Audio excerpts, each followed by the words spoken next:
Baik, Assalamualaikum warahmatullahi wabarakatuh. Kita lanjutkan. Ini mohon maaf, kelihatannya ada sedikit trouble ini di Zoom saya. Jadi kurang bisa menampilkan apa slide-nya menjadi latar belakang ya.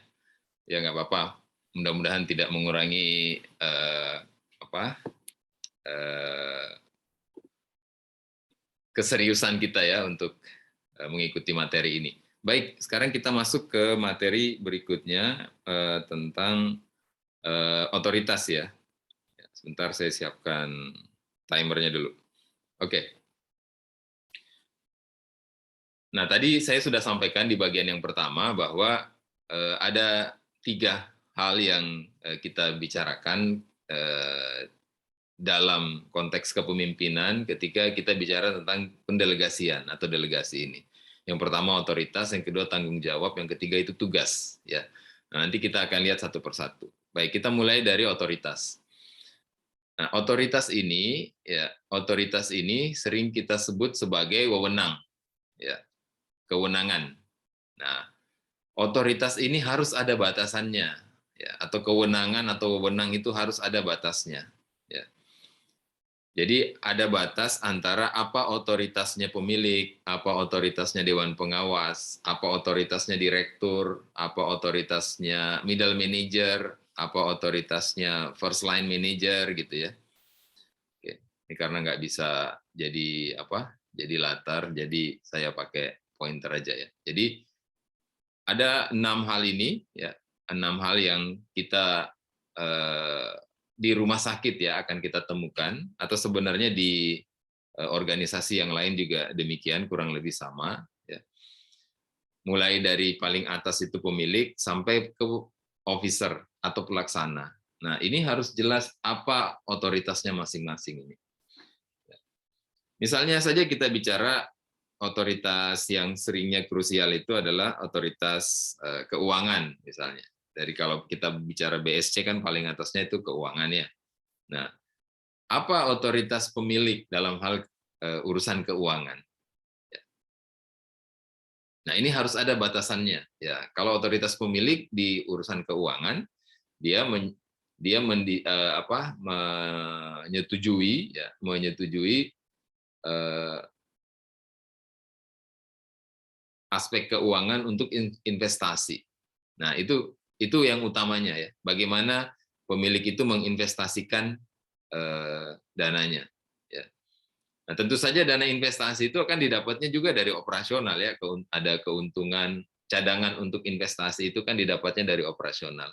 Ada keuntungan yang diperoleh dari operasional, lalu kemudian diinvestasikan lagi untuk meningkatkan kapasitas rumah sakit. Kan begitu ya. Nah, jadi eh, perlu diberikan batasan ya, apa otoritasnya pemilik untuk keuangan gitu. Kemudian dewan pengawas. Ada unsur juga yang namanya dewan pengawas nih di rumah sakit ya. Dewan pengawas itu ada regulasinya, ada undang-undang dan Permenkesnya. Ya, intinya dia mewakili owner untuk melakukan pembinaan dan pengawasan terhadap operasional rumah sakit. Dalam hal ini kalau dipersonifikasikan ada ketua dewan pengawasnya, kemudian yang diawasi personifikasinya itu direktur rumah sakit. Nah, apa sebenarnya batasan atau otoritasnya? Karena otoritas atau kewenangan itu atau wewenang itu harus ada batasannya, harus diberi pagar, gitu ya. Nah, ini yang menjadi menjadi rambu-rambu. Batasan itulah yang menjadi rambu-rambu bagi masing-masing pihak ini untuk bekerja. Kalau dalam regulasinya, Dewan Pengawas itu diberikan eh, otoritas kewenangan untuk menyetujui, ya, untuk menyetujui rencana strategis, kemudian mengawasi pelaksanaan di operasional. Gitu. Di dalam Dewan Pengawas itu ada unsur pemilik juga, gitu ya. Nah, kemudian direktur. Nah, direktur di sini apa? Berapa batasan keuangannya kira-kira gitu ya? Berapa besar atau bagian yang mana? Ya, operasional mungkin ya, yang termasuk aspek operasional yang termasuk dalam segmen operasional di keuangan itu seperti apa gitu. Gitu ya kira-kira. Nah, ini harus diatur apa batasannya ya. Kalau dari tadi saya mencontohkan keuangan terus karena ini buat pemilik itu yang penting sebenarnya. Ya, meskipun ada pemilik yang menyampaikan saya dari rumah sakit saya ini tidak cari uang, saya punya bisnis yang lain gitu ya. Tapi kalau uangnya bermasalah, ya rumah sakitnya terancam gitu ya, terancam karam, ya, tidak bisa beroperasi. Nah, jadi ini yang kalau di kami kita atur ya, di Imani ya kita atur apa batasan-batasannya dan itu kita usahakan untuk disiplin dalam urusan itu. Ya. Oke, saya contohkan yang lain lagi, mungkin wewenang terkait dengan SDM. Ya. Kalau dalam balance scorecard paling atas keuangan, bawah SDM gitu. Ujung sama ujung ya, kita buat contohnya seperti itu ya. Kalau untuk SDM apa otoritasnya pemilik? Ya. Apakah ada orang yang tidak boleh diberhentikan oleh direktur di rumah sakit? Ya. Apakah ada orang yang sebenarnya dia bekerja di bawah direktur, tapi direktur nggak boleh mengevaluasi dia, apalagi sampai memberhentikan dia? Nah, kalau ada yang seperti ini harus diperjelas nih antara direktur dengan pemilik. Ya. Karena akan berbahaya kalau tidak diperjelas ini. Ya. Karena sebenarnya direktur itu adalah otoritas tertinggi dalam operasional. Nah, sehingga kalau ada hal-hal yang seperti ini, hal-hal spesifik, saya tidak bilang ini nggak boleh ya, boleh-boleh saja silakan. Apalagi kalau kita di rumah sakit swasta, ya, sangat fleksibel sebenarnya. Tapi ingat, ini harus dibicarakan. Harus ada kesepahaman antara pemilik dengan direktur. Ya. Kemudian middle manager, apakah middle manager punya otoritas keuangan? Berapa besar? Tidak ditentukan. Ya, seharusnya ada. First line manager, apakah first line manager punya otoritas keuangan? Ya, harusnya ada, ditentukan. Ya. Officer, pelaksana, apakah dia punya otoritas keuangan? Harusnya ada.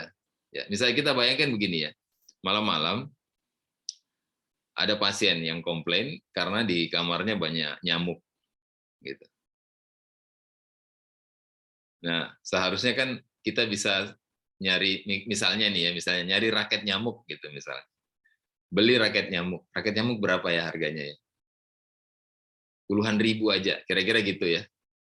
Nah, seharusnya kalau untuk pengadaan yang sifat harganya puluhan ribu, apalagi itu butuh cepat gitu ya, merespon komplain customer, itu bisa dieksekusi oleh pelaksana. Gitu. Dia bisa segera belikan, gitulah kira-kira.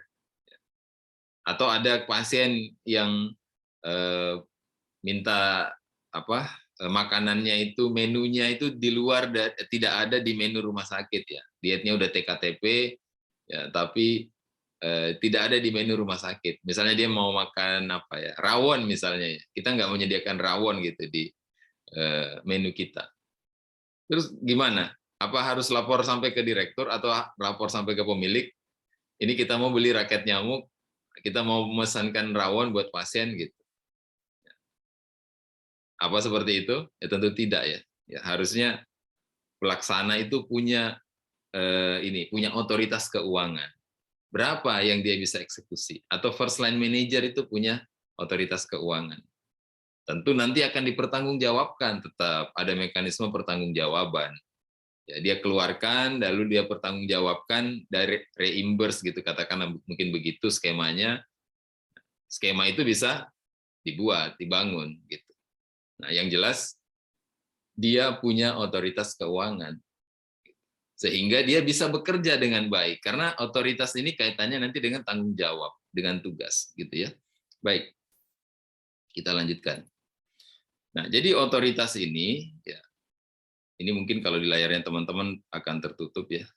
Saya perkecil gambarnya. Jadi otoritas ini adalah kekuatan. Otoritas itu kekuatan atau kekuasaan untuk membuat keputusan.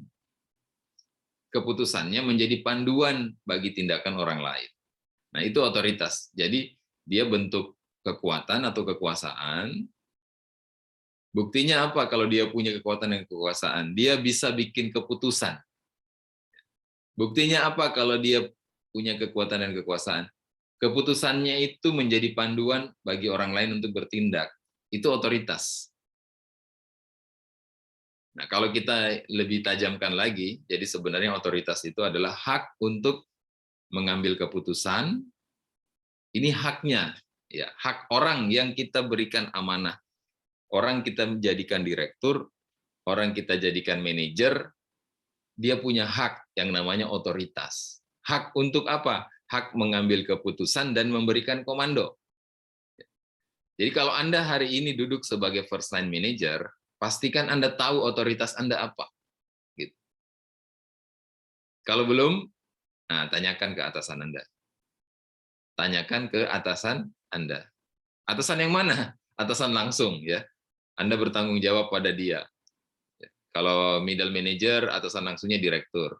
Kalau first line manager, atasan langsungnya middle manager. Kalau pelaksana, atasan langsungnya first line manager. Apa otoritas saya? Ya, hak apa yang ada pada saya?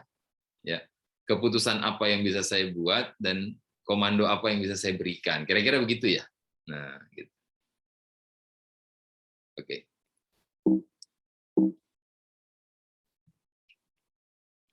Nah, jadi pendelegasian ini merupakan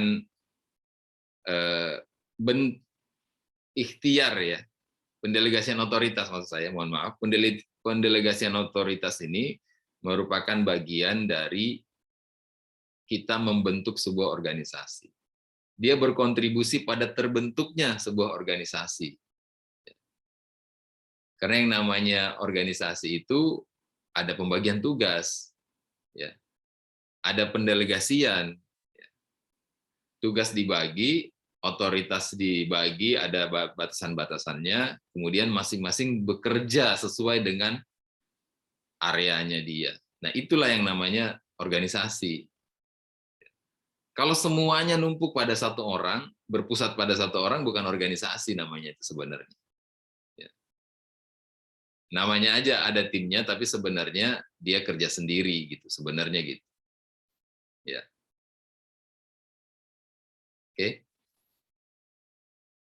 Nah, ini ada 4 karakteristik dari otoritas, ya, teorinya lah ya. Ini ada 4. Yang pertama, otoritas itu harus bisa membuat pejabatnya, ya, yang diamanahi tanggung jawab itu bisa menyelesaikan tugas. Yang diberikan tugas itu bisa menyelesaikan tugasnya dengan otoritasnya yang ada. Jadi harus seiring sejalan, harus connect gitu antara otoritasnya dengan tugasnya apa. Yang kedua, otoritas itu dilegitimasi, dipayungi dengan kebijakan, ada SK-nya, katakanlah begitu. Ya. Apa otoritas saya?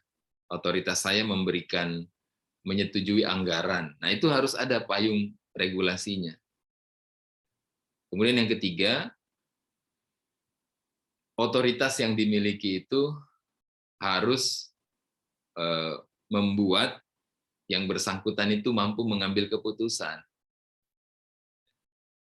Ini terlepas dari dia pede atau tidak ya bikin keputusan, karena kadang-kadang orang sudah diberi otoritas tapi dia tetap tidak pede. Kita nggak bicara itu. Ya.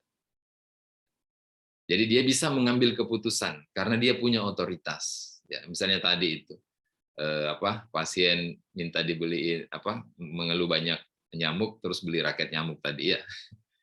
Dia bisa ambil keputusan. Oke, kita kerjakan seperti ini. Dan yang terakhir, yang keempat, dia bisa mengeksekusi. Bukan sekedar bikin keputusan, tapi kemudian keputusannya tidak bisa jalan, tidak bisa dieksekusi oleh dia. Jadi ini 4 karakteristik sebuah otoritas. Menyelesaikan tugas, dilegitimasi, dia bisa bikin keputusan, dan dia bisa melakukan eksekusi. Oke. Ini ada jenis-jenis otoritas. Nah, ini teori juga ya. Nah, jenis otoritas itu ada 3. Tradisional, karismatik, dan legal rasional. Kalau saya susun gambarnya seperti ini, orang-orang ini, beliau-beliau tokoh-tokoh ini, kira-kira tergambar lah ya, apa yang dimaksud dengan tradisional, karismatik, legal, rasional. Ya, sederhananya begini, kalau tradisional itu otoritasnya diperoleh dari secara turun-temurun, gitu ya. Ya, misalnya anak raja, anak ulama, gitu ya. Ada ininya, ada garis keturunan, biasanya begitu ya.